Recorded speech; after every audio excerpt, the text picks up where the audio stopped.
My peep, how are you today? Welcome back to my channel. It's me, Helen Tururi, and I love you, people. And I just want to say thank you. Thank you. You people, you are amazing. You are wonderful. You are a blessing to me. Yeah, why am I saying thank you? Because tumefika 500 subscribers plus. I can't thank you enough, people. I just say thank you. May God bless you. May God add you more so that you may be watching. Alafu muna like, pia muna subscribe. And turn that notification bell on so that you receive as I upload. Ndio tuinue dada, tujenge dada, tusaidie dada na tuelimishane.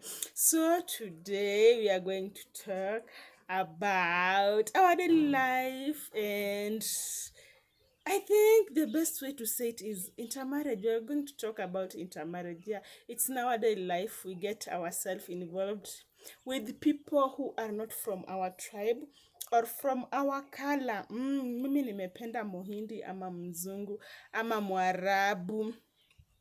Same case with someone else anafanya hivyo, and when it gets there, someone gets so like, hey, nitafanya nini? So you love this person and you don't know what to do because you don't come from the same place. You come from different places, maybe overseas, maybe in your country, but hamutoki tribe moja.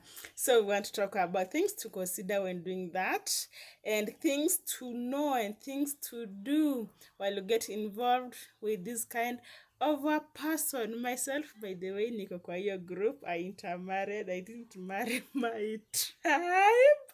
Na msiniulize kwa nini. Love took me there. So let us see things that you should consider.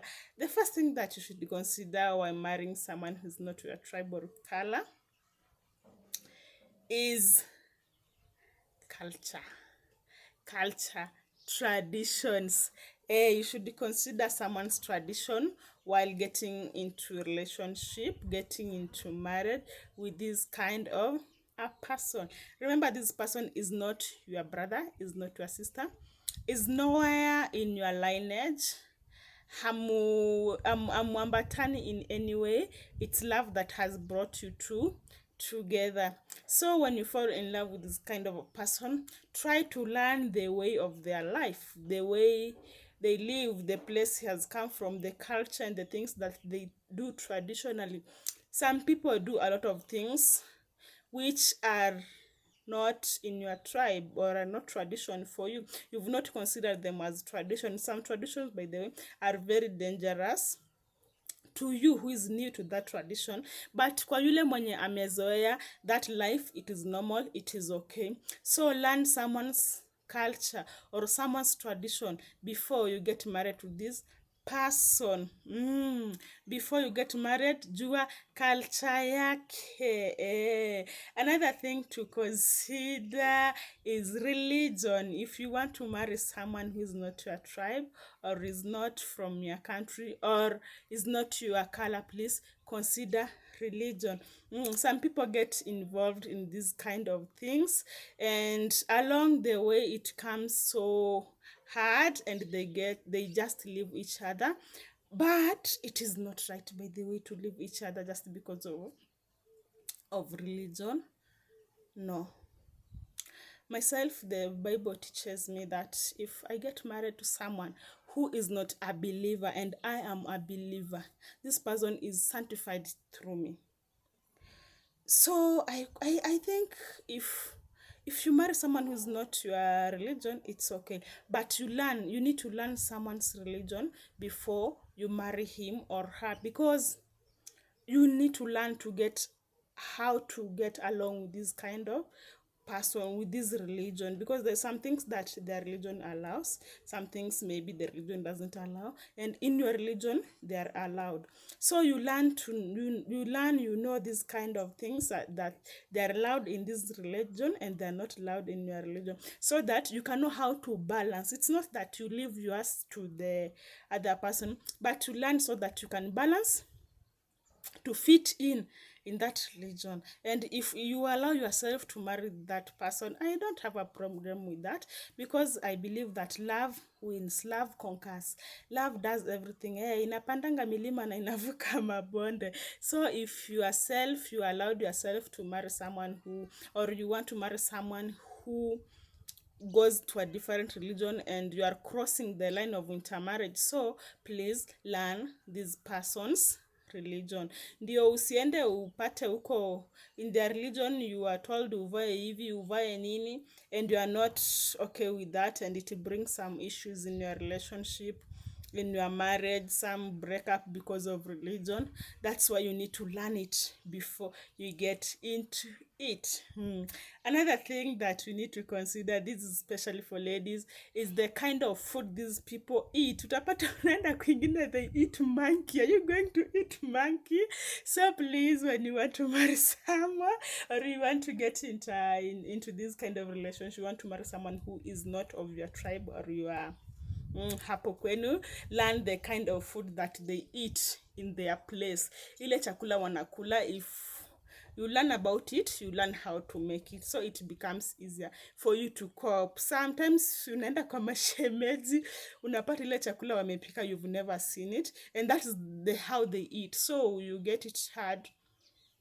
Takula hizi vitu mpaka lini, by the way? So you need to learn. Ask him, uko kwenu, in your people, what kind of food do you eat? Kama ni mzungu, what kind of food do you eat? Akwambia. And then you learn, you can go even to YouTube, you search that kind of food, you search how to prepare them. In Nigeria, they eat something called fufu. I don't know, kwetu najua pupu ni kitu, fufu ni kama kusema pupu. I feel bad when I pronounce it, but that's what they eat. So if you want to marry someone from that kind of a country, Nigeria maybe, you learn how to make that food. In Kenya we have different tribes, and each tribe wanakuanga na favorite food. Kuna wenye wako na githeri, kuna wenye wako na ugali. It's like in my tribe we have a very nice uji we make.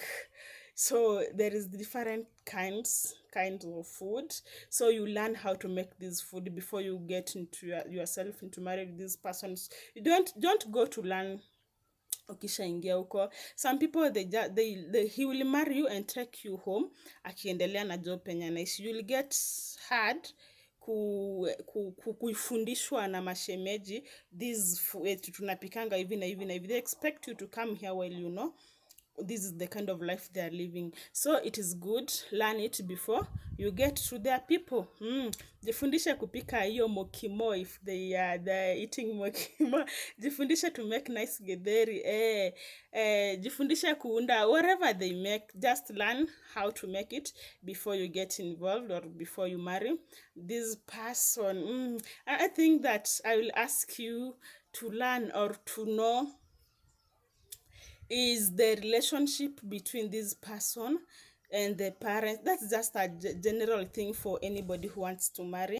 Yeah, it's general, so you need to know the relationship between huyu mtu and his people. Maybe someone flee away kwa sababu alitoroka, alifanya kitu mbaya huko kwao, or maybe he didn't want to stay there because some things happened that he didn't like, and he wanted to excommunicate or exclude himself from those people, and he comes in your place, or you go somewhere, you meet and you fall in love, and now you want to marry, you are intermarrying, but this person, you need to know relationship yake na huko kwao inakaaje, because sometimes you may get yourself into a lot of things that you are not involved, but because you marry this person, unajipata you are getting yourself into this kind of things. For example, someone married, this person was a mzungu, was a white man. Was a white man, married a lady who is black, African. And kumbe, this person had done some bad things, had killed a person in their country. So when how do I say it? When the wazungu knew this person is staying somewhere, they came to look for him, wakapata already this person is married. So this lady was so shocked because she was being associated with this person who he's married to, and this person is a killer, is named as a killer because aliua huko penye alitoka na akatoroka. So you see, it's a time that you get frustrated, you get a lot of stress, you don't know how to go about it. So please learn to know, or you will need to know relationship ya huyo mtu uko penye ametoka na wale watu wake inakaa aje, and in that content also you need to know this person is the second born, the first born, or family of how many. Ndio at least you know how to get along with his people. What else do you need to know when you want to marry someone who is from your tribe? You need to know just the general things zenye unaoa hata kama si wa mbali ama wa karibu. There is the general things you just need to know, how he interacts with people, does he love you, vitu kama hizo, what kind of things that he love to do that you will do and make him feel happy. That this person want a family ama nataka ku, unajua kuna wale watu wanao and they don't want a family nataka muone mwishi mpaka mkufe. So you need to know a lot of things about the person who you want to marry. If you are getting into intermarriage, you are marrying someone from a different tribe. And again, if you marry someone who is in a different, maybe tuseme is in a different country from your country, don't forget your people because you've gone that far.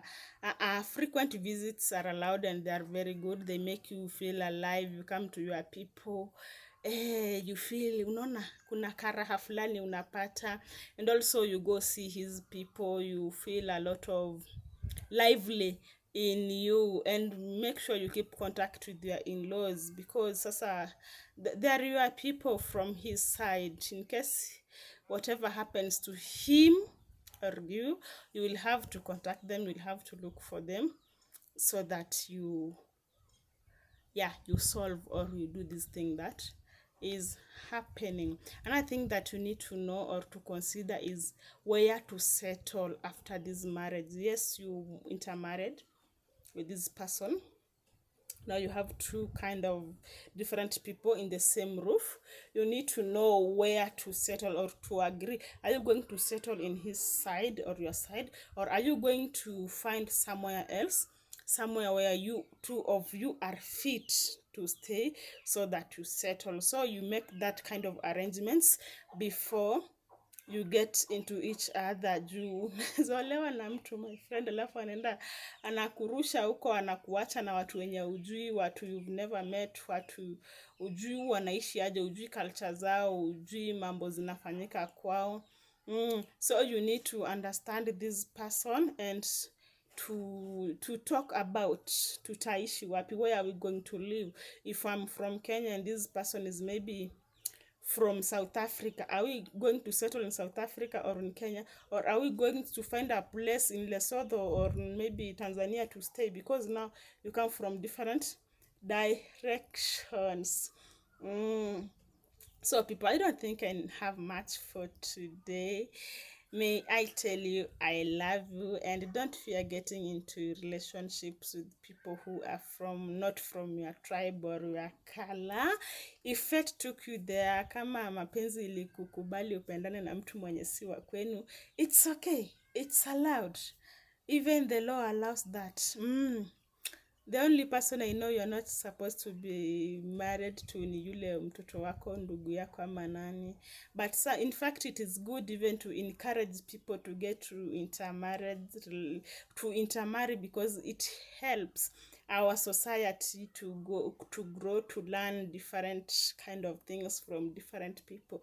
I learn a lot of things from my husband's tribe. He learns a lot from my tribe also, and we get to know, to explore the world because of that. So if you marry a different person who's not your people, it is no problem. And I understand some people are restricted, lazima uowe mtu wa kwenu, you must marry someone who comes from your tribe, because maybe you went to school, you got good grades, you did good, your masters, you are working so good, so your people feel like when you go somewhere than not in your place, you are going to you are taking that kuna kitu inadidactiwa from their society.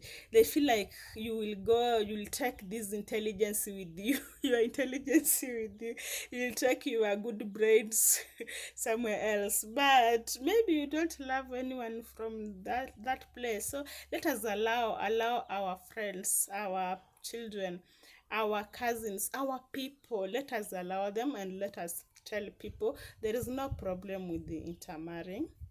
Bora mtu amelewa kwenye ameenda, mtu ameona kwenye anaenda ni kuzuri, hakuna issue, you are allowed. And we ask for our parents to give us those blessings, tukienda tuende na baraka.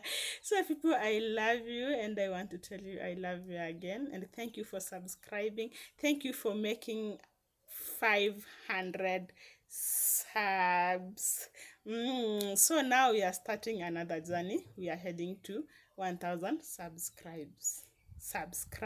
Sorry, we are heading to 1000 subscribers. It's official that we are going to 1000 subscribers. And one good news I want to tell you, that when we get into 1000 subscribers, we are getting to be monitored.